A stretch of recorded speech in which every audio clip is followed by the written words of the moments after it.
1 et l'émission c'est Matin Bonheur. Merci de votre fidélité.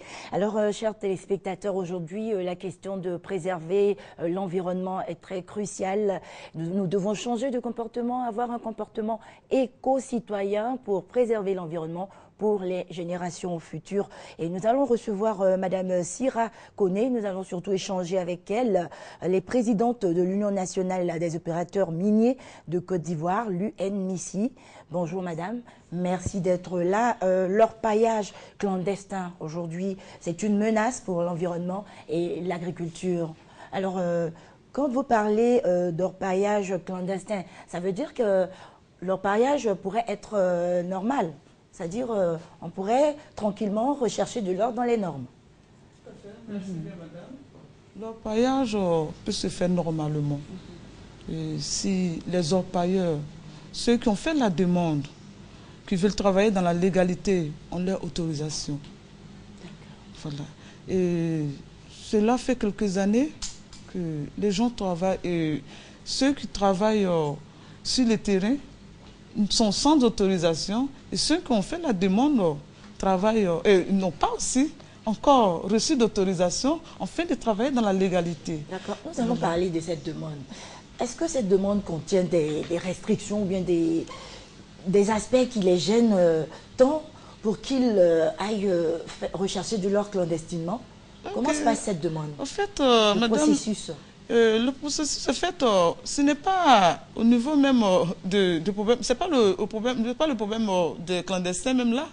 Ceux même qui ont fait la demande auprès de nos autorités, le ministère, oui, c'est eux qui n'ont pas encore reçu les autorisations depuis 4 ans. Alors, ceci alors encourage les personnes qui travaillent sur le terrain de façon clandestine à travailler, parce qu'il n'y a pas d'autorisation. Mais la procédure est longue ou quoi pour obtenir cette autorisation? Est-ce que ça met du temps? La procédure n'est pas longue.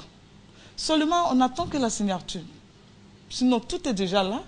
Les documents sont là, mais c'est en attente. Et donc, je pense que pour lutter contre la clandestinité, il faut déjà octroyer les autorisations à ceux qui veulent travailler dans la légalité. Parce que l'organisation du secteur va permettre vraiment à lutter contre le chômage. Parce que ce secteur, un seul exploitant peut employer, si c'est bien organisé, je lui peux employer en lui sur sa parcelle au moins 1500 personnes. D'accord. Et cette autorisation, est-ce que c'est payant? Est-ce que c'est à la portée de toutes les bourses? Oui, l'autorisation n'est pas aussi coûteux comme on le dit. C'est le travail de l'orpaillage même qui est coûteux. Sinon, au niveau des autorisations, il n'y a pas aussi trop de problèmes. D'accord. Alors, les opérateurs miniers, eux, ils emploient les orpailleurs, mais quelle est la relation entre ces deux entités? Pourquoi les orpailleurs vous gênent tant? Bon, les orpailleurs, au fait, c'est pas parce que les orpailleurs nous gênent. C'est la façon dont ils travaillent qui dérange. Parce qu'ils travaillent, ils détruisent l'environnement, ils dégradent le sol. Et nous ne pouvons pas parler de développement sans lutter contre la dégradation du sol. Parce que si nous ne luttons pas contre la dégradation du sol, cela pourrait entraîner la famine. Et donc, c'est ce qui nous gêne dans le domaine. D'accord. Et les orpailleurs utilisent des produits illicites? Tout à fait. Les produits chimiques, toxiques, tels que le mercure, le cyanure, et qui est un danger. Nous avons même des images, madame. Tout à fait. Voilà. Vous voyez, c'est ça. Oui, les crevasses. Voilà, nous ne pouvons plus faire d'agriculture là. Oui, parce ça que, c'est impossible. Voilà, parce que quand le mercure passe là... on vous voit là, à l'écran. Voilà, quand le mercure, vous voyez la déforestation, vous voyez là, la forêt, qui est devenue maintenant désert. Le sol est dévasté. Voilà. On ne peut plus faire d'agriculture là. Alors il faut traiter ce sol, il faut fermer ces trous, afin de permettre à nos parents qui veulent retourner à la terre, d'aller cultiver là. Parce que si nous ne faisons pas d'agriculture, nous allons faire quoi par la suite? Mais le cyanure et le mercure, les orpailleurs l'utilisent comment? Pourquoi utilisent-ils ces deux produits? Qu'est-ce qu'ils en font? En fait, Pendant nos tournées, nous n'avons pas vu la présence du CNU, mais nous avons vu la présence du mercure sur le terrain. Le mercure leur permet de... Ce qui donne cette couleur voilà, bizarre. la couleur argent. Voilà, le mercure leur permet de rassembler l'or. Et là, voilà. Voilà, vous voyez la terre là, c'est le mercure qui... Là, c'est la pollution de l'eau. Parce qu'il crase aussi dans l'eau. Vous voyez, cette eau a une histoire dans ce village qui est à l'Ofénan. L'Ofénan n'est même pas reconnu sur la carte de la Côte d'Ivoire. C'est un village d'orpaillage. Comment? Près de quelle localité? Ils sont à 17 km de Katiola. D'accord. Voilà. Et donc, vous voyez là, les gens ont creusé. La pollution, les villageois ne peuvent plus utiliser l'eau là. Et donc, il y a la pollution de l'air et tout ça, vous voyez. Et donc, voilà. C'est là la destruction de l'environnement. Vous voyez, cette eau ne peut plus servir. Et ces villageois, il y a l'eau, mais on sent la pauvreté. Parce que la vie coûte cher dans ces villages. Ça, c'est une machine artisanale qui sert à broyer. Vous voyez les minéraux, là, dans les sacs, qui ont été broyés par la machine. Voilà, donc on fait broyer ça à 7500 francs. Voilà. Est-ce qu'on peut avoir une idée des zones aurifères ici en Côte d'Ivoire pour voir un peu l'étendue de ce désastre? Vous savez, quelles sont les zones aurifères? La Côte d'Ivoire, partout, il y a de l'or. Partout, partout, il y a de l'or. Ça a commencé au nord, mais je vous disais la dernière fois qu'ils sont à Zopé, ils sont à Bangourou. Alors, qu'est-ce que nous devons faire? La solution n'est pas de les chasser, mais c'est de les organiser. L'organisation passera d'abord par l'octroi des autorisations, par le ministère. Parce qu'il faut donner l'autorisation à ceux qui veulent travailler dans la légalité. Bloquer les autorisations, c'est encourager la clandestinité. Exactement. Et la méthode pratiquée sur le terrain est dangereuse. On ne peut pas parler de l'émergence, on ne peut pas parler de développement sans parler de la protection de l'environnement. Alors, avec la voilà, c'est comme ça le mercure est utilisé, vous voyez, dans les cuvettes. Et après, il déverse sur le sol, vous voyez. C'est le mercure qui leur permet de rassembler. Voici le mercure. Ils vont faire évaporer le mercure de l'eau. Vous voyez? Et c'est ce qui le rend malade, l'évaporation. Vous voyez le mercure? Mais après l'évaporation, l'eau va prendre la couleur naturelle. Voilà. Voilà comment c'est utilisé le mercure dans les cuvettes. Mais il déverse sur le sol. Et après, la terre n'est plus fertile parce qu'après les passages, les plantes, rien ne pousse aussi le sol là. Avec ces trous de 40 à 50 mètres, les troupeaux ne peuvent plus circuler, ni les hommes. Vous voyez, les pauvres femmes qui perdent toute la journée en train de travailler. C'est une obsession. 1500 francs, vous comprenez? La quête de l'or, c'est une obsession là-bas. Tout à fait. Et c'est un vrai monde où il y a la vie, madame. Parce que, voilà, vous voyez là, c'est comme ça toute la journée. Mais ce tort, quand ils obtiennent ce tort, qu'est-ce qu'ils en font? Voilà, c'est là le problème. L'État ne perçoit rien. Parce que c'est des gens qui travaillent dans l'illégalité. Alors, comment est-ce que l'État doit gagner? Il faut donner les autorisations à ceux qui veulent travailler dans la légalité. Parce que quand tu travailles dans la légalité, ce n'est pas dans cette méthode-là. Nous avons des machines et tout ça. Et après avoir creusé, c'est refermé. Comme l'industrie un peu. C'est vraiment rustique, hein, les méthodes. Voilà. Cette méthode-là est dangereuse et ça va entraîner la famille. Parce qu'aujourd'hui, on parle de la cherté de la vie. Mais la cherté de la vie passe d'abord par la protection de l'environnement et la lutte contre la dégradation. Et ce que nous voyons là, si rien n'est fait, ça va entraîner la famille parce que ce que nous constatons aujourd'hui, ces zones qui doivent approvisionner la ville d'Abidjan en nourriture. C'est la ville d'Abidjan aujourd'hui qui approvisionne certaines régions. Alors, comment est-ce que nous allons lutter contre la cherté de la vie? Si nous n'avons plus d'espace pour faire l'agriculture, nos enfants n'ont plus d'héritage parce que tout est en train d'être détruit. Je pense qu'aujourd'hui, c'est vrai, Monsieur le Président a pensé déjà au problème des infrastructures. Ça, c'est un premier volet qui est très important. Mais je pense qu'ils doivent se tourner sur le volet de la dégradation. Parce que si nous n'avons plus de terre, ça va entraîner la famille. Et la famille, déjà, nous savons déjà le retour. C'est le panier de la ménagère qui devient de plus en plus vide. Mais vous, en tant qu'opérateur minier, comment vous agissez pour aussi aider l'État, puisque vous êtes dans le domaine? Merci bien, madame. Vous voyez, cette tournée nous a coûté de l'argent quand même. Mais nous l'avons fait à fonds propres. Nous l'avons fait à fond propre. Les autorisations. Combien d'opérateurs? Nous étions plus d'une dizaine. Mais il faut aller avec les véhicules, c'est des zones à risque et tout ça. Mais je voudrais en même temps, au passage, là, remercier nos autorités. Les préfets nous ont beaucoup soutenus, les sous-préfets, nos autorités militaires, les directeurs des mines, les directeurs de l'environnement, les chefs des villages. Ils nous ont tous soutenus dans cette tournée et ils nous ont reçus vraiment avec beaucoup de plaisir parce qu'ils voulaient entendre quelque chose. Parce que ce sont des zones qui ne sont pas fréquentées. D'accord. Et cette tournée, vous avez parcouru quel secteur? Voilà. Nous étions à Tengrela. D'accord. Donc, sur le site de Papara.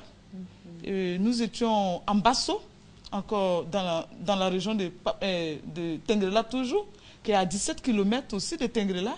Et Papara aussi, qui est à une trentaine de kilomètres de Tengrela. Nous avons été aussi à Bundiali, sur le site de Kasséré.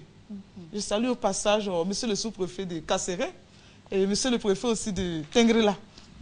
C'est tout ce qu'ils ont fait pour nous. Nous avons été aussi à Korogo, sur le site de Tawara. Nous avons été à Katiola, sur le site de Lofena et de Sogbeni. Et Tortilla? Parce que dans le temps, on parlait beaucoup de tortilla. Oui, tortilla, je crois que c'est le diamant. Et ah, d'accord. Voilà, vous savez, voilà, au niveau de l'or a pris tout le terrain, toute l'étendue du territoire. On retrouve l'or et l'orpaillage a pris le dessus. Mais au niveau du diamant, on le trouve seulement dans 3 zones. Ah, d'accord. Séguéla et puis voilà. Mais vous, en tant qu'opérateur minier, tout vous intéresse, hein, que ce soit le diamant, l'or. Tout nous intéresse. Mais moi, j'aimerais bien savoir comment... Je veux dire, qu'est-ce que vous faites au juste, vous, les opérateurs miniers? Voilà. Vous savez, nous pouvons mieux travailler si nous avons nos autorisations. Donc, vous, les opérateurs miniers, vous avez vos autorisations en bonne et due forme? Nous n'avons pas d'autorisation, madame. Moi, j'ai eu l'autorisation l'année passée sur le ministre M. Tungara, qui avait signé 6 autorisations. Mais ce n'est pas facile hein, de signer l'autorisation. Non, mais il y a plus de centaines d'autorisations qui attendent, madame. Ce qui veut dire c'est plus de 50 000 à 60 000 d'emplois qui attendent là, dans les tiroirs. Il faut que ça sorte. Parce qu'on ne peut pas parler de développement sans le secteur minier. Alors, et donc...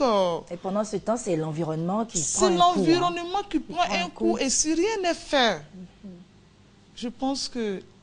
On court à la catastrophe. Oui, et il y a le problème du réchauffement climatique. Exactement. Parce qu'il y a la déforestation dans ce domaine aussi. Vous avez vu tout à l'heure, le sol qui est dégradé. Rien ne poussera. Voilà. Et donc ces sols ont besoin d'être traités. Et nous sommes en train de lutter en cela. Et comme je suis une personne, je n'aime pas tout dévoiler. J'aime passer à l'acte. Quand cela va arriver aussi, peut-être que nous allons passer, vous rendre visite encore. Et donc, après votre tournée, quels sont les constats que vous avez faits et quelles sont les résolutions que vous avez prises concernant l'environnement, concernant les activités des orpailleurs clandestins? Voilà. Ce que nous proposons en ce moment, c'est l'organisation, l'identification. Mais nous avons aussi préparé un projet. Très bien. Voilà, que je ne vais pas trop dévoiler. Vous savez que ce qui nous fatigue ici, quand tu dévoiles le projet directement, des gens sont en train d'écrire et tout ça. Et donc, je ne veux pas que mon projet s'envole déjà. Et donc, je vais le garder pour moi ici. Mais nous sommes en train de faire quelque chose dans l'ombre. Je pense qui va aider beaucoup nos autorités.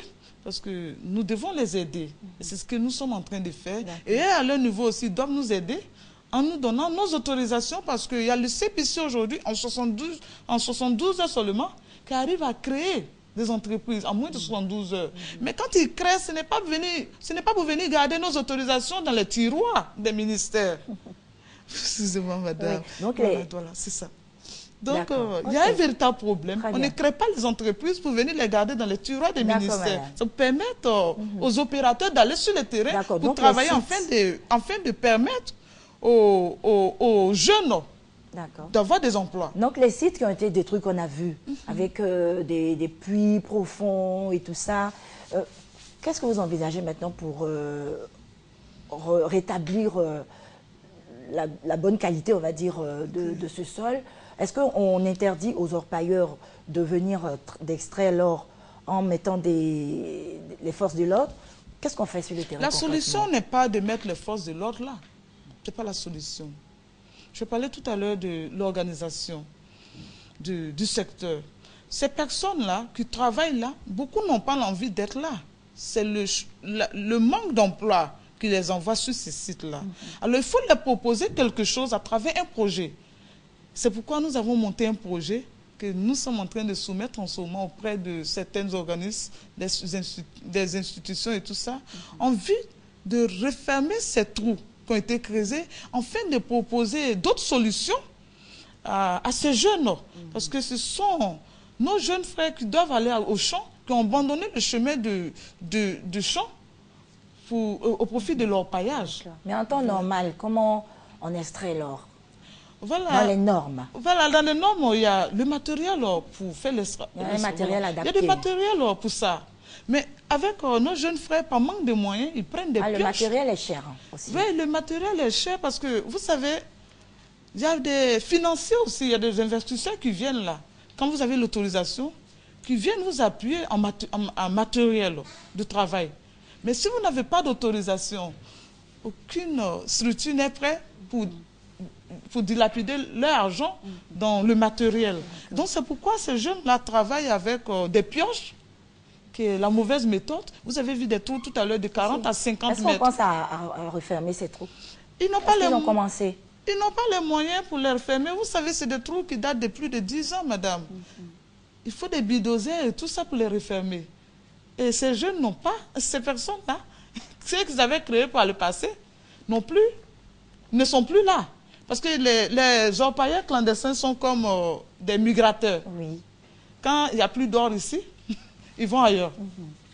Et donc, vous trouverez les trous partout en Côte d'Ivoire. Partout. D'accord. Voilà. D'accord, madame. Vraiment, on sent que vous êtes très touchée par la question de l'environnement, par cette dégradation abusive. Et je pense que votre message a été entendu. Merci. Voilà, donc...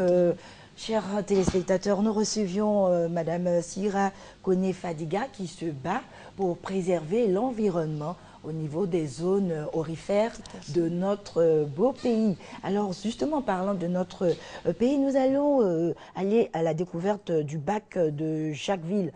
Vous savez que la ville de Jacquesville fait partie de la région des Lagunes et donc suivez cet élément de Charlotte Alébé. Merci à vous, madame.